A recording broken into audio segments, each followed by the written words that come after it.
In the heart of the state-of-the-art, at the dawn of the next stage in entertainment, you found No Proscenium.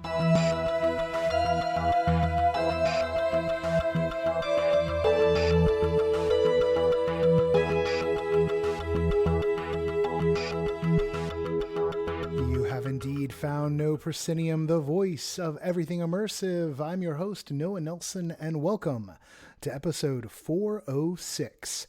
This week is our annual conversation with Liz Rosenthal and Michel Reilhac of Venice Immersive at the Venice International Film Festival, which is going on even as I record this intro. Venice Immersive is the biggest collection of digital immersive works at any festival in the world, and we'll get into highlights from the lineup, how immersive is shaping up, and the challenges that the field faces in this in-depth conversation with the two programmers. What you'll find in the episode is actually not one, but two conversations melded into one, as we recorded a bit before the two were in Venice, and then the rest earlier this week as they made final preparations. Here's a fun game. Can you figure out the exact moment we transition from one to the other? If you can, let me know. Once you've done that, take a tour of this week's show notes, where you'll find links to some of the pieces Liz and Michel discuss, the latest edition of Everything Immersive This Week, which has more on Venice Immersive, and on the upcoming Not Scary Farm 50th anniversary run, this week's review rundown, and a special feature on Tokyo's Daisy Does, a provocative immersive theater troupe that is challenging Japanese conceptions of how theater should be. All this is made possible by our Patreon backers, and this month we are doubling down on reaching our next big goal of 450 backers. We are currently 26 away, and no joke, we're going to be hitting the digital pavement hard this month to drum up support, because I need it. Oh man, scary. I know a lot of you who listen are already going to patreon.com/noproscenium to show your support. I know a bunch of you have just like, skip forward. But look, you've done that. You've gained access to our backer Discord, where you can find other creators and fans.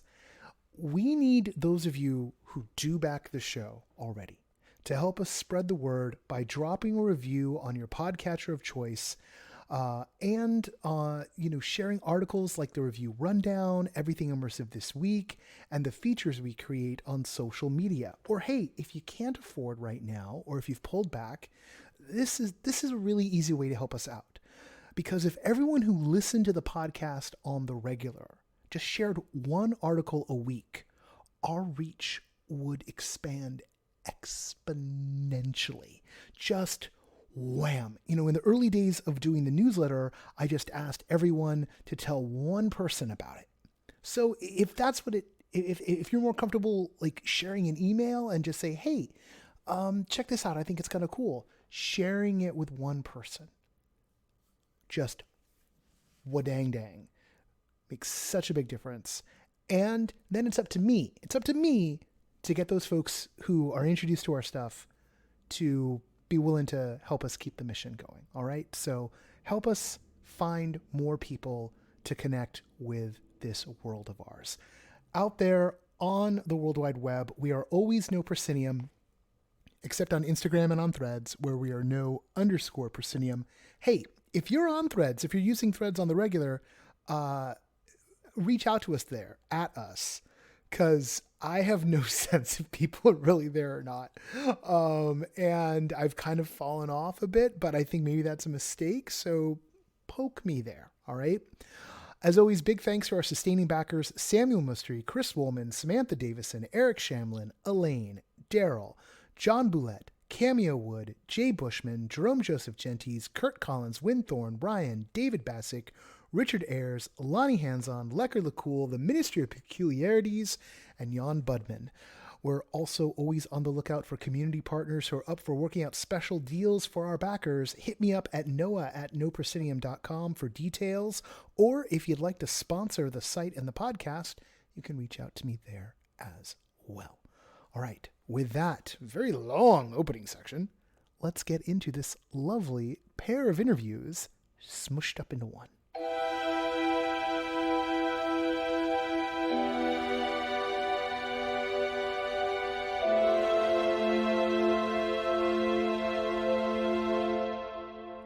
Once again, it is time for our annual check-in on Venice Immersive, which is coming up August 30th to September 9th as part of the Venice International Film Festival. This is where we talk with Liz Rosenthal and Michel Reilhac about the expansive lineup for this year's festival and their take on the state of immersive here in 2023. Liz, Michel, always great to have you. It's a pleasure. Hi, Noah. It's always wonderful to speak with you. I just wish one of these years I could actually materialize in Venice. We're always talking to you on the go or where you are right before you're headed out. Where do we find you today, Michel? I'm in Kenya, in Africa, on an island called Lamu. And if you hear some call to prayer coming from a mosque nearby, it's coming from a mosque nearby me. All right. Liz, where do we find you today? I'm in London. That's where I'm based, and I am going to Venice next Tuesday. So I'm excited to get over the water and onto the island, onto another island, not the same as Michel's. You may hear a call to prayer as well from near me in London. Islands and calls to prayer. It's our theme today. The Venice Immersive lineup is always, I think it's always like the most expansive. I mean, Venice is for everyone who doesn't know, hasn't listened before, of course, the Venice International Film Festival is one of the biggest and most prestigious in the world, and the Venice Immersive lineup is one of the biggest and most prestigious in the world. This lovely marriage between VR and film being there in the festival. How big is this year's lineup? What's the scope of projects we're talking about this year? I think as every year we have different sections. One is our official competition in which we showcase 28 world premieres or international premieres of works that come from all over the world and that are featured for the very first time. We have a second section that we call Best of, where Liz and we select completely subjectively 10 works that have already been published or have premiered somewhere else and that we consider represent the very best of what has been done in the field of immersive arts in the past years since our last edition of Venice Immersive. We then have a smaller section, which is called the Venice Biennale College Immersive, where we show works that have been developed during our creative development workshop that we hold every year in Venice, developing 12 immersive projects from all over the world, and out of which there is one each year that we select and that we fully finance. So this year in that section, we're showcasing 6 projects that come from different editions of the Venice Biennale College Immersive. So that's the competition and the out of competition and the college. But there is a fourth section. Liz, could you tell us about that one? Sure thing. So at Venice, we have been really interested in following what's happening in terms of social VR and the metaverse. And for the last 3 years, we've been really featuring projects that are on social VR platforms, particularly VR chat. So we have our final section, which is called the Worlds Gallery, which features 24 worlds that are VR chat worlds, actually 23 worlds that are VR chat worlds, and one world, which is our first world, on Engage. So Michel and I have a really passionate and strong belief that some of the most interesting work that's happening in terms of creativity is happening on these platforms, and particularly VR chat. And we're really excited about finding a new project this year, the Fatboy Slim project, which is our first project, which is not a VR chat project. So that's the final section, is the Worlds Gallery. Oh, it's interesting. It's a Fatboy Slim project because like Fatboy Slim also has, with David Byrne, has Here Lies Love on Broadway, which is bringing immersive musical action to Broadway. So Fatboy Slim has a real interest in these emerging forms. Um, Something I wouldn't have. I guess maybe I would have guessed, but like I don't know. Sometimes the throwback era is fun. On the world's beat for a second here, where are you seeing that scene kind of develop? I want to sort of get this sense of where the projects are coming from in the world, but since we're talking about these user generated, um, you know, um, sandboxes that people are making, where are you seeing that scene really percolate? How are you seeing it develop? Because you've been bringing folks in, as you mentioned, for like the past few years. Absolutely. And we also have two worlds that are in competition as well, that are two of the 28 that are VR chat projects. One from the US, which is by one of the sort of star world builders on VR chat, who's Finns, and the project is called Complex 7. And the other one is from Canada by a world builder called M Prowler. But, it's a really funny thing on VR chat particularly because you don't really focus on the territory where the world builders are because the platform of VR chat is kind of almost boundaryless, and people are working together in communities, sometimes across, I guess, international borders. They live almost and work and create in on the platform, and they're consumers of the platform. So it is, like you said, truly a community platform. So I know, in terms of the communities on VR Chat and the creators communities, they are all over. VR Chat was, incredibly popular and still is in the Far East. So there's a huge influence from Japan and Korea. So many people who spend time on VR Chat, we notice that a lot of the avatars and the style of avatars is in manga or anime avatars. But also there are communities, and a community that we featured a lot over the last years is in South Africa.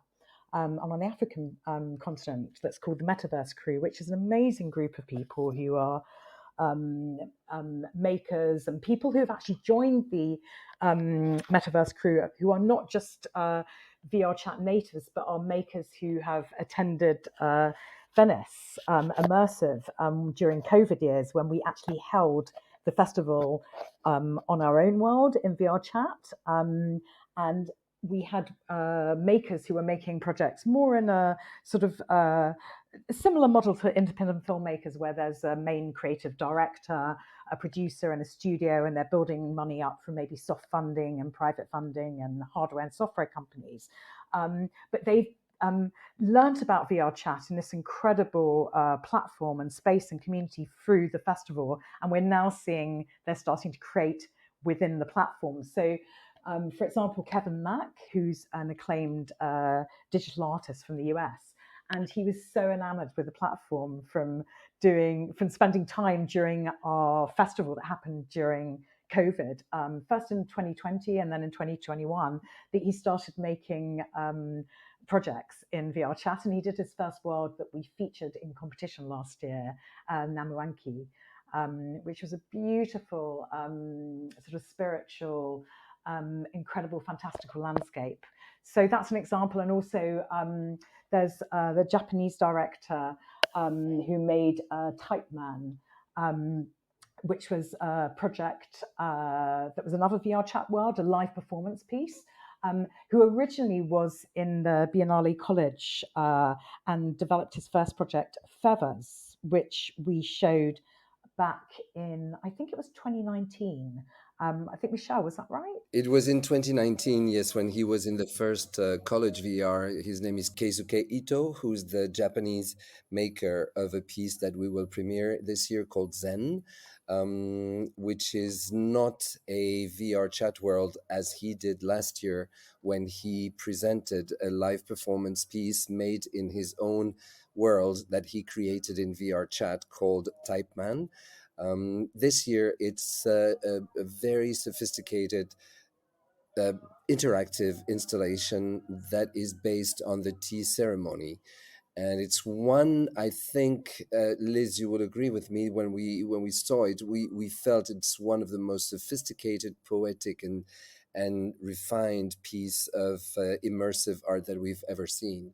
So we're very proud to show it. So this is just another example, to piggyback on what Liz was saying about Kevin Mack, of how the exposure to VR chat worlds and the world builders community through our Worlds Gallery has really helped artists from different origins, or artists who were working offline, not in social worlds, in VR, have started exploring this medium, and that has opened up their options.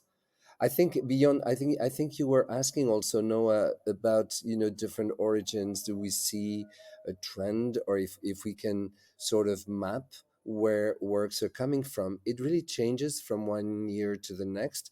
Like this year, for instance, Korea and Japan are well represented, but oddly, the Netherlands are very prolific with 5 pieces that we're showing from there. A lot of works have been submitted from the US, which we didn't have as much last year.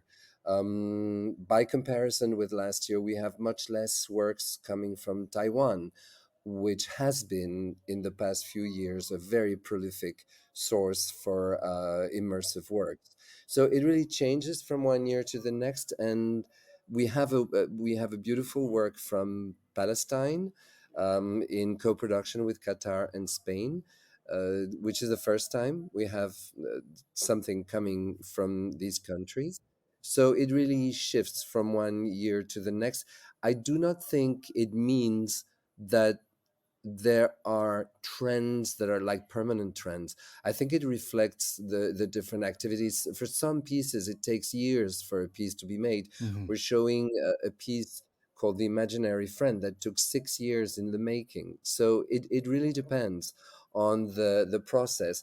By comparison, a piece like The Imaginary Friend that took 6 years to be made, um, compares with some of the worlds that Fins makes in VR chat, and that will take him 2 months from beginning to end, and it's incredibly sophisticated. So it's very, very relative.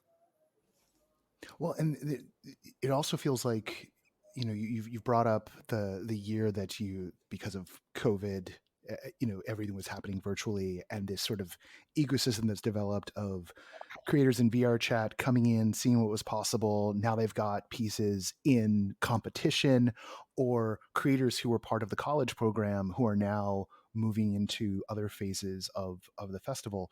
I wonder if you could both speak to that role of this program as being an incubator, or something that is creating the culture of VR creativity by bringing everyone together this way. Sure. So in Venice, in a way, the sections that we have for the festival sort of mirror how Venice is involved in a really huge way in the whole ecosystem of developing, financing, and exhibiting immersive projects. So, as Michel mentioned, there's the Biennale College, which develops projects as a creative program for developing projects, and we finance one of the projects. Then during the festival, we have the Venice Production Bridge Gap Financing Market. So we select around 14 to 15 projects each year from around the world, which are in advanced stage of development. And we invite guests, so financiers, distributors, potential partners, who will get involved in the projects. And then, of course, there's Venice Immersive, which is for completed projects. And I think, it's fair to say that Venice is really involved. We like to think we're trying to support and enable the ecosystem.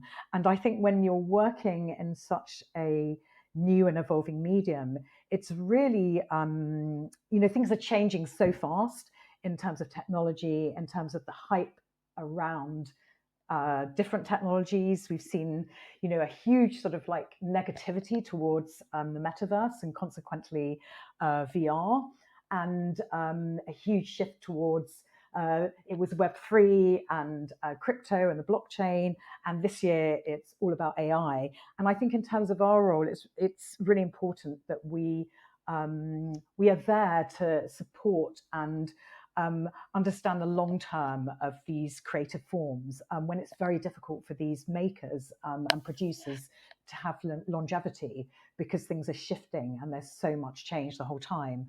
So in a way, I think a festival like Venice plays a really big part in supporting the ecosystem, and that's what we like to do. And another example of that is, for example, this year we're doing something that is critical for a lot of these projects is distribution and the lack of distribution. Yeah. So we're holding a closed think tank with people who are licensing projects or on all sides. So it's people who are distributing and who are exhibiting projects across the different platforms, both in locations and online. And for the people who are selling to those different exhibitors, to have a sort of goals orientated discussion about what we can do as a group to try and better the situation. Well, that I love that you're doing that, and you touched on sort of the way the media and the hype cycles worked, where like one year it was metaverse, and the next year it was crypto, or roughly at the same time, and now it's AI, and like the hot trends and the buzz when it comes to how is technology and culture interfacing is constantly in motion, and that's when you're looking at projects that have 2, 3, 4, 5 year long life cycles and development cycles, that kind of volatility in the hype cycle of where the attention of the tech press is does not bode well for the creation of rich cultural artifacts. And I gotta imagine for a lot of these creators, it either makes it very hard for them to choose like where they should be putting their resources, or maybe at the same time rewards those who are just eminently stubborn and have a vision of what it is they want to make, and they just stick to that. There's definitely in the hype cycle those very contrasted moments, like we said, the very inflated expectations that people may have, and then those are easily disappointed. We are right now in the phase, which to me is the most interesting, where the people who are in the process of exploring the medium, of exploring the art form, they're there for the art form itself. They're not here for the hype. They're not here for trying to make money, certainly, for any other reason than being explorers. And this is where we are now, and I think this is the most fascinating phase, and we see it with very exciting and new and innovative projects. I love that you said this most fascinating phase, because like that that angle there crystallizes something I'm just starting to like kind of emotionally detect in this space, and it's something that's true in both the digital and the physical immersive. Because on the physical immersive side, there's a lot of big projects that have that are being shuttered, whether we're talking about Punch Drunk's Burnt City, or Disney shuttering the Star Wars project that they invested a lot in, or taking a huge tax write-off on. And there's this kind of shock to the system that happens with the sort of the creative scene in the market being just like, oh no, like is this all falling out from underneath our feet? And yet you look at the larger arts and entertainment ecosystem, and that's happening across the board.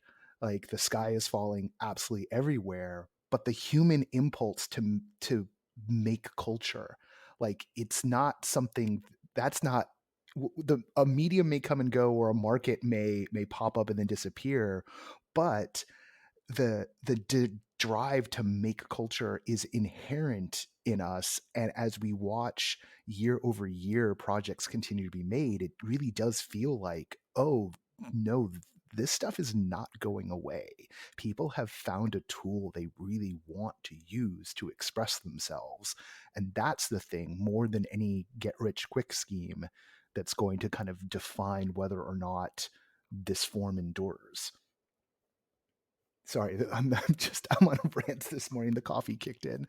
I apologize, Liz. Please don't apologize. I'm late afternoon. I still need a coffee, and I don't have one in front of me. Oh. What's your sense of where we are in the development cycle of digital immersive as a medium? Well, it's really interesting because it's so complex, because we're talking about so many different formats when we talk about immersive creativity. And I think in our program, that's what we're trying to express with the projects that we select.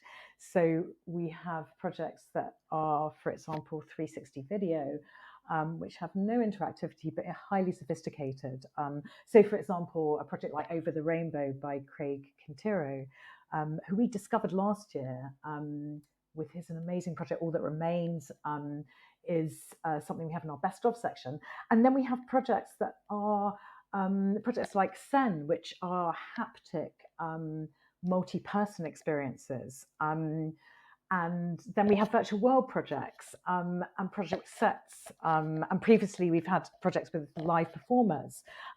So we're talking about many different forms. And for example, we're talking about out of headset experiences as well. So for example, we have two projects that are an example of a trend that I think is huge around the world, which is large scale projection, and means that you don't have headsets anymore. So when we're talking about immersive creativity, we're talking about so many different forms. And that's, I think, what's really complex, coming back to the way that these projects are grouped together and the way they're grouped together as a kind of medium, when in fact they're many different mediums.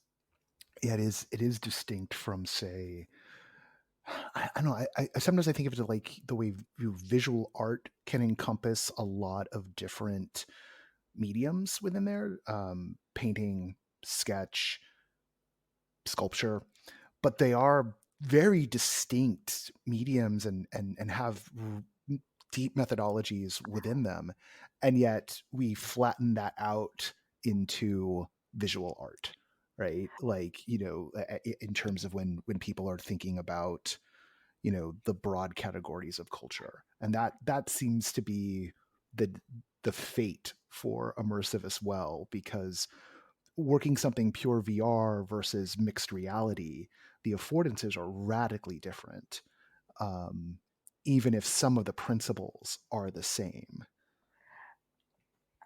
Absolutely. And I think I was thinking in comparison to probably flat screen media, and especially cinema and television, where there are very sort of clear routes first to development. We kind of know the language of flat screen media, and we know the sort of market and the distribution and the financing routes and the exhibition routes.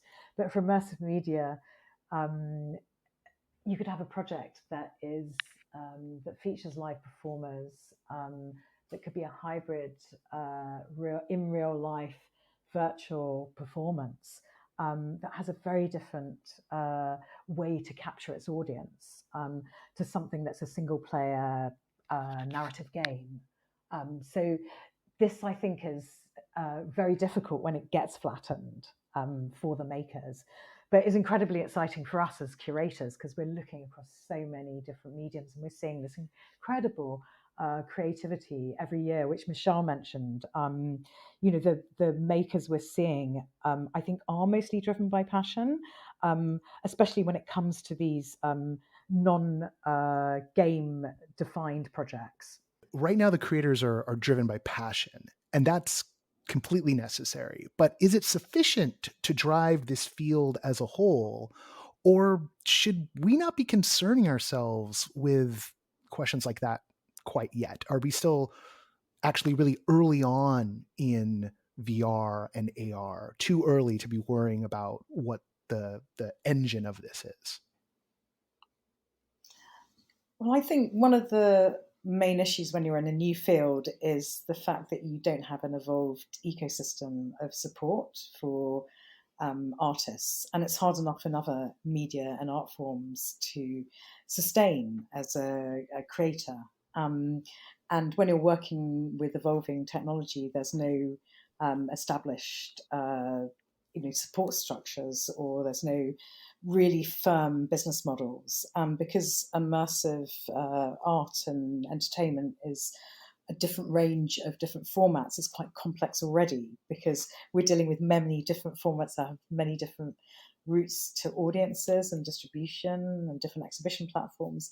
And that is a real difficulty to people who are already having to experiment with new technologies, experiment with new creative forms, and then trying to find audiences and the support to do that is a real difficulty. So you can have passion, of course, of an artist, and we see that so much in what we're doing. The people that we're working with and the projects that we're showing at Venice come from people who are so driven by curiosity and in this new art form. But it's really difficult to sustain with that. I think the passion that you're referring to is absolutely essential, because we've stepped out of the hype phase for VR and the metaverse. The attention of the media has shifted towards artificial intelligence and now spatial computing, and that's what's hot right now. And VR, immersive arts, and the metaverse is less. So what drives the creativity and pushes the medium forward is the passion of the people who are really exploring this for the sake of it and not for the hype of it. So that's very, very positive.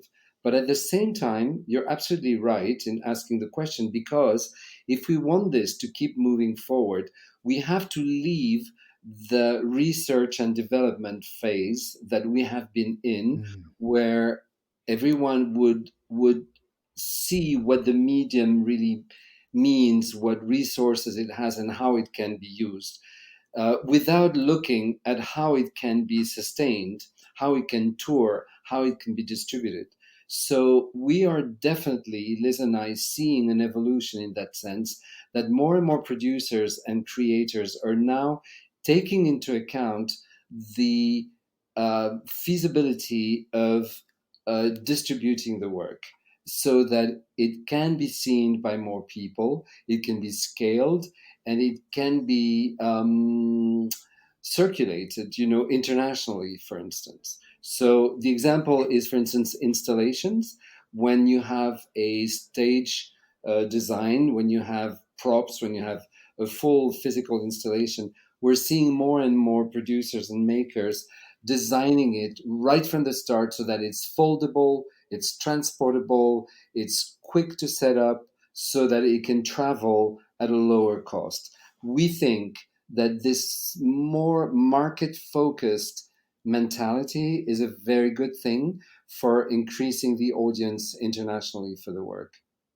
When it comes to installation work, in the same breath, do you think it is an advantage for a piece to have an installation that is easily transportable, so that it sort of stands out from what people are able to do at home? Or if they, all those years where people just like, we've got an Oculus, don't you want to put an Oculus on? Or is it a value add, to use the market term, or is that something that doesn't necessarily have to be there, or doesn't add all that much in terms of the lure?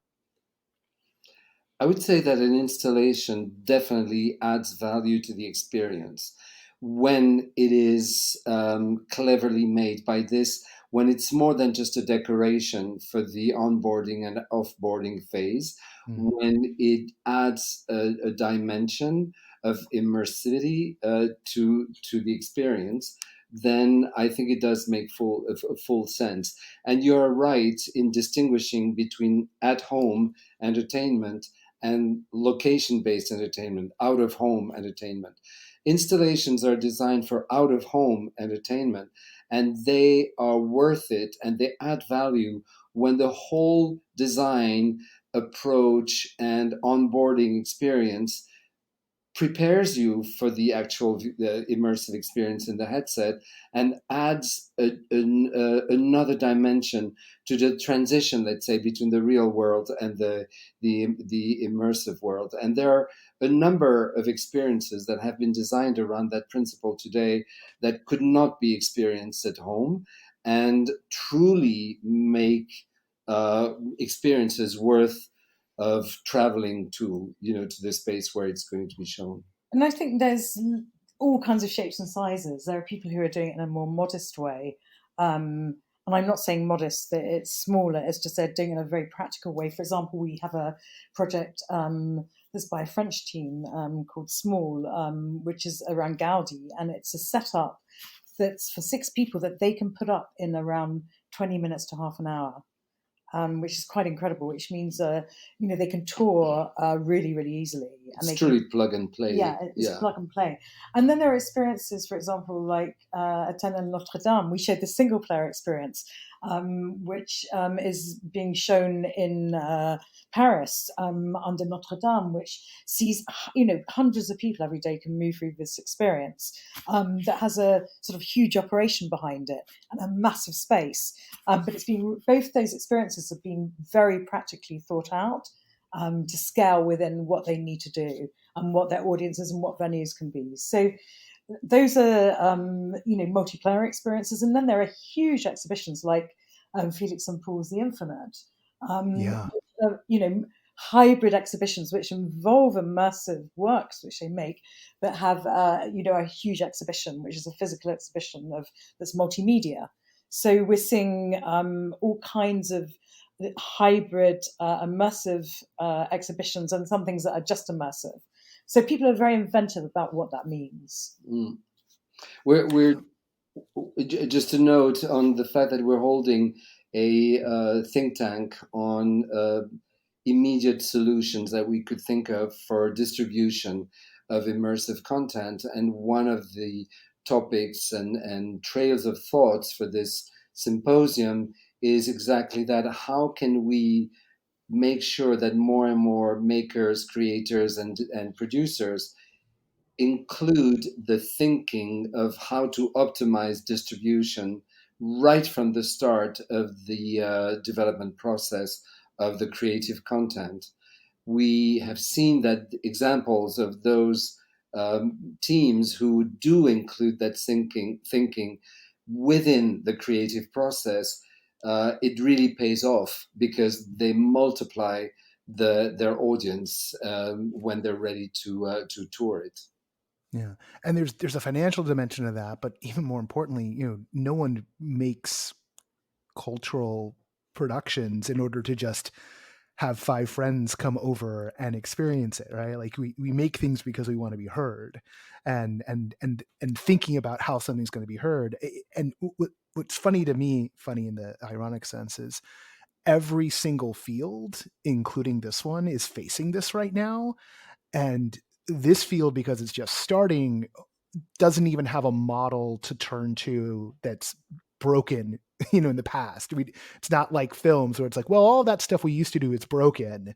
So maybe I gotta find something new. This is a bit of a blank slate. And even though there are a few models and a few things out there, there's, app marketplaces, well, it's not working the way it used to.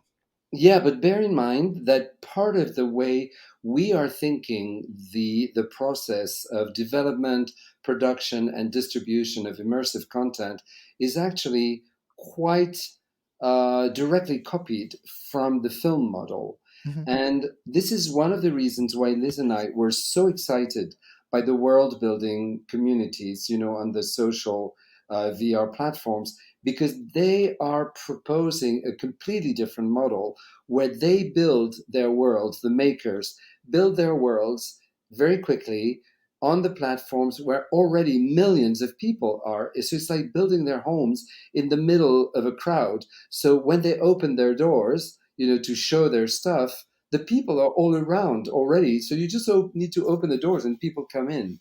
It's really that feeling. And we believe that it is a very interesting model for expanding the audiences for immersive content, but also when those platforms will have a ticketing system in place built into the platform, which is not the case yet. VR Chat, which is the most open platform for this, doesn't have a ticketing system. I don't know if they will ever have it, because if they do, it will be a huge shift, in their ethos and in the way they see themselves. But I think more and more we're going to see more and more social platforms that will allow this. And they'll be creating all kinds of creator economy models. Yeah.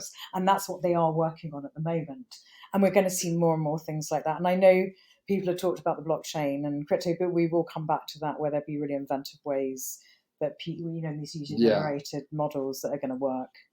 Yeah. And that's a fascinating time that we're in. When you were talking about the passion, that creators have, it is what pervades the whole community right now, is that all of us, from the angle that we're approaching this, we are exploring and inventing as we go new models, and we're really starting from scratch with the passion that allows the whole thing to happen and grow, motivated by the essence of what an art form is, which is the creative fascination that we all have to explore brand new fields where no one has been before, where no rules are set, no Bible exists, and we just have to invent everything, on a daily basis and learn from our trials and errors. And it's such a privileged moment, to be experiencing this. You two get to see a lot. I imagine a lot of what's out there in the VR field. Maybe more than anyone else, really. What do you wish you were seeing more of? Not necessarily what you have or haven't programmed, but either formats, or if not even formats, just like, certain qualities in the work, not quality, but qualities from the overall creative pool that you think people could double down on, that maybe they're not taking up. You're pointing at each other. I love it. I would say, my first answer to this is that we are already amazed by the wealth and diversity of what we see. I mean, year after year, the number of experiences that we get to watch for our selection, and the incredible diversity and creativity that we see at work from all these people who are making work is mind-blowing, truly. So I do not feel like we are missing anything. Do you, Liz? I feel like, this year in particular, we've looked at hundreds of works, for our selection, and we've only selected 28 for our competition. I've been blown away by what we've seen, and really. What I'm really impressed by is especially the quality of the writing and the narrative projects, because that was something I felt was lacking more, that kind of the writing quality and the acting quality. And this year we have some really, really strong projects that are using the medium, not just to sort of like live action shoot fiction, but are really using the medium in an inventive way. So when you think of projects like Gargoyle Doyle, which is a comedy, it's so amazingly written, but the form is so clever. And Imaginary Friend, which was a long while and incredible development process. But even with a very, very popular IP like Wallace and Gromit, for instance, I was really incredibly impressed on how the team were able to bring the whole the whole atmosphere of Wallace and Gromit, the whole and it's a quality feeling of into immersive, and yet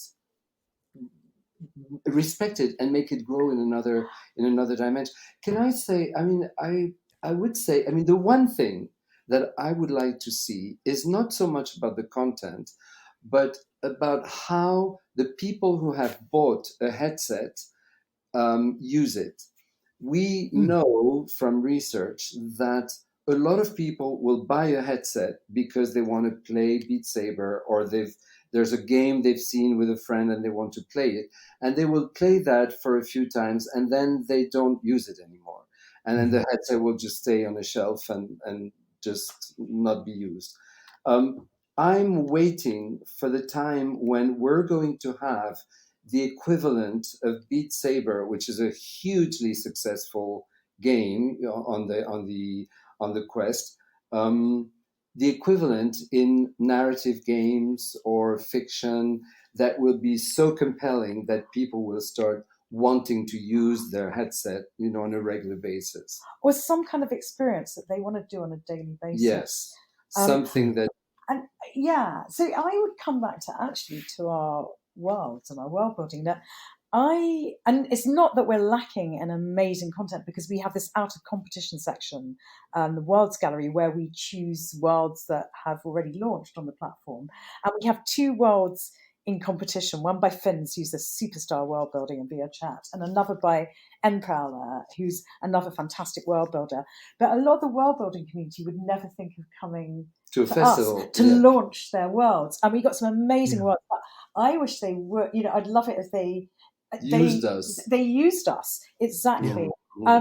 They would use us to launch their projects. That's what I wish. And in a way, we got those 2 projects totally by chance, because we were actually, when we were doing selection, and we work with our producer Michael Salmon does a long list for us. He spends a lot of time in VR chat of projects. We were looking at the worlds that he'd done the long list of to select, and those world builders happened to come and say hello to us when we were doing it and showed us their worlds. But people don't actively come out of the world building community because it's very new for them, the idea of the Venice Film Festival. It's not something they are in connection with or have, it's not in their sight at all. So I kind of wish there was more of that. And I also wish more of the community we see in festivals and the kind of directors we're seeing spent more time working on this platform or hanging out with those makers. And we have seen it happen.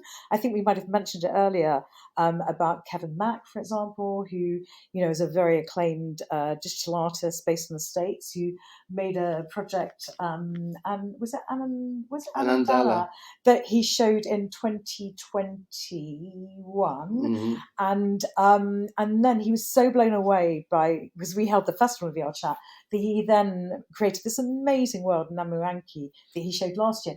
And then again, it was Kazuke Ito, who Supermancer last year, again, who was blown away. But we wish more people would start working, I think, in this space. So the crossover between the different ways that people are working would be interesting. Well, and also, it makes sense that the festival moments become moments to pop, moments to release things, moments to get some buzz around, and to kind of crack out of, a particular creative community or a particular, subsphere, because it feels like, as we're watching social media atomize, as people are, there's no main street, there's no high street anymore online. Google's power is waning, and so it's going to come down to specific cultural moments and festivals to be the place where people look to, what's happening, and hopefully we'll see more people gathering around them in order to sort of make names for themselves or to reach a bigger audience. And we'll find the audience is going there because they can't just get it programmatically through Facebook or Twitter, or if they're looking on Google, they're just getting nothing but garbage at this point, and then can't find anything anymore. So they'll turn to what humans have always done, gatherings where we get together and show off our work. One last thing, because I know you got to rest, you got to get ready, you're in the middle of it all. We're playing the makeup version of this. For someone who is looking at all of this, who's hearing like, oh yeah, I want to come, I want to debut my world at Venice, I want to get my work in, or like, oh, I think I've got something to cross over. What advice would you give for someone who's looking to make an impression and get their work in the festival? Wow, this just the tricky part, just what's the secret?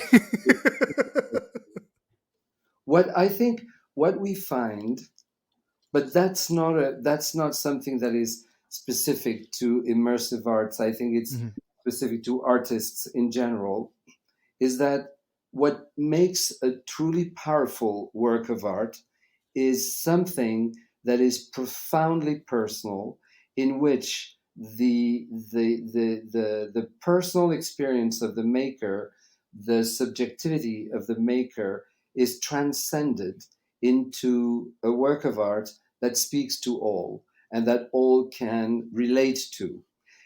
That alchemy of using a personal layer of one's life and transcend it, work on it, and make it, give it a universal relevance without taking away any of the special chords that it may trigger into anyone, is the mystery of art. And it works exactly in the same way in VR. So we have seen quite a lot of works that are trying to be formulaic because they think because a particular style of animation or the use of a particular software has worked for a piece and then they're using it again. It's not the technology, it's not the technological innovation that is going to make the piece great.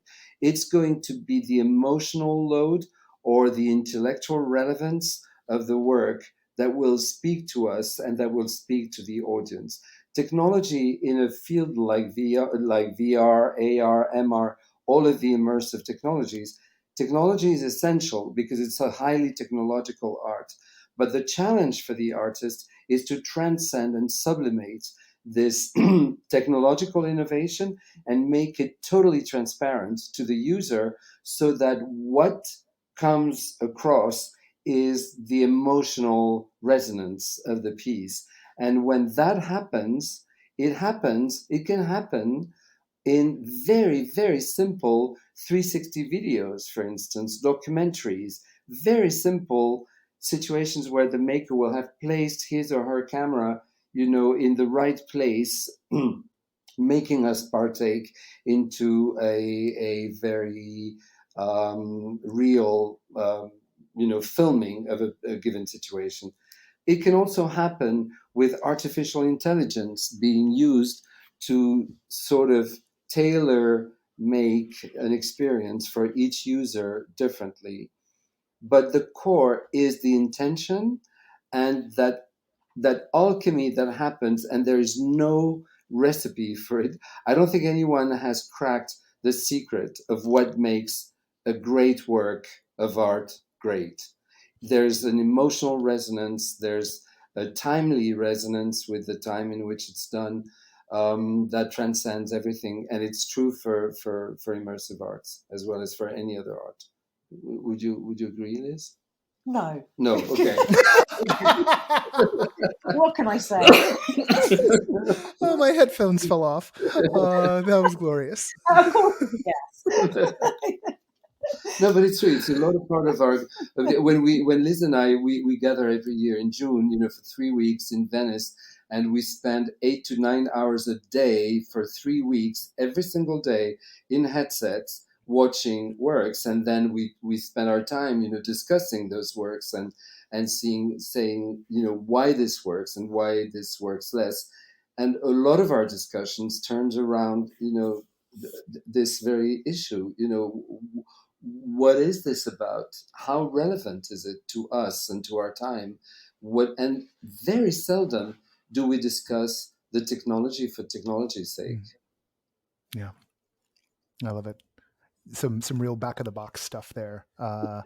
That'll find ways to excerpt in some things I'm going to be doing going forward. Liz, Michel, thank you both so much. We through 2 recording sessions and every technological problem there could be, we got this through. And you know what? Sitting on the end of it, it was worth it. This was really lovely. And I love what you both had to say. And I'm looking forward to seeing the bounty that's coming out of Venice this year. Thank you, Noah. Thank you so much. Thank you so much. And I hope you will get to join us in person soon. Yes. Yes, one of these years it will definitely happen. I think we see that every year, but I will find a way. It will happen. Yeah. 2025 is a goal. I might not be able to make it next year, but you know what? I got a feeling I can get 25.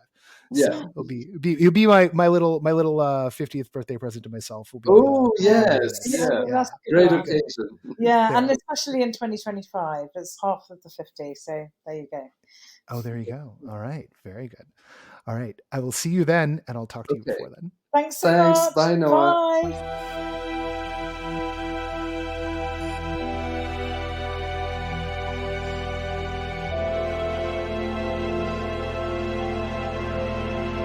Once again, I want to thank Michel and Liz for being our guests on the show. Check the show notes for links into the whole lineup and into a few of the pieces that got shouted out by name over the course of the interview. Did you notice? Did you notice where the transition is? Can you tell? Hit me up. Let me know. Drop me a line on the Discord. If you think you know where and when it happens. I think it's obvious. But then again, I edited the show, so of course I think it's obvious. I am so jealous of folks like Kent Bai and Rachel Walker who are at Venice right now. Kent has his initial thoughts about everything. Kent did the speed run, has absorbed all of the material in there. That's up on his Patreon. You can find a link to that in Everything Immersive this week. You can find a lot of other fun stuff in Everything Immersive this week. It's a good one. It's definitely a good one, and I don't want to spoil what's in it, but you should go check that out. Again, in the show notes, one version that's at LinkedIn, which we're really hoping to juice up, and the other there on the Everything Immersive website itself. That's it for me for now. I have to finish the syllabus for the class that I'm teaching at CalArts, which is that's an intimidating process, both psychologically and then also just in terms of the sheer amount of detail you got to go into, which then in and of itself is intimidating because you're like, oh, who's gonna read this? And then you kind of don't want to know who's gonna read the whole thing because I'm not the kind of person who reads a syllabus for a class. I'm like, cool, this sounds good. Let's go. Pew, pew, pew. But there's going to be a student who does. And it's probably the student who goes and listens to back episodes. So hi, if it's you, I'm talking to you now. How did I know you were going to be here? Because I knew you were going to be here. I nearly said someone's name just to, would have been a shot in the dark. I should have done it. I chickened out. Anyway, that's what's on my mind right now. I got to do all that this weekend, and there's other admin stuff for things. Just admin never ends. I just want to play video games and read comic books and go to cool things. And there's so much cool stuff happening. Oh my goodness. There's a lot of fun sounding shows that are lined up. I'm also really excited about Not Scary Farm this year. I'm getting to go once again. Our friend who gets us in on Media Day is set that up. So just going to be a really, really fun, wild back end of the month. I'm just going to be a stress ball for the next week or so while I get the syllabus together and while I navigate, Anyway, I'm going to stop talking. I hope all of you, nothing too weird. Nothing too weird. It's just money stuff. I'm going to stop talking though. I'm going to let you all go have the rest of your Labor Day weekend. I hope you enjoyed the episode. I really enjoyed getting a chance to talk with these two this year. The technical problems we had, which caused us to break the interview up, I think were actually a blessing in disguise, because at a certain point they wound up in the same room, and I had more time. I had re-listened to the interview already and got to think deeper about what was going on and where I wanted to take things. And I think it's a very, very rich conversation that we got to have. All right, you already listened to it. Why am I selling you on it? Let's do the end of the show. The associate producer of the podcast is Parker Sella. Music for No Proscenium is by Chris Porter of the Speakeasy Society and Solar the Podcast. Special thanks to Siobhan O'Loughlin for voicing our intro. And everything wrong with this is my fault. I'm Noah Nelson, and until next time, I'll see you at the show. Or in class. I will see you in class.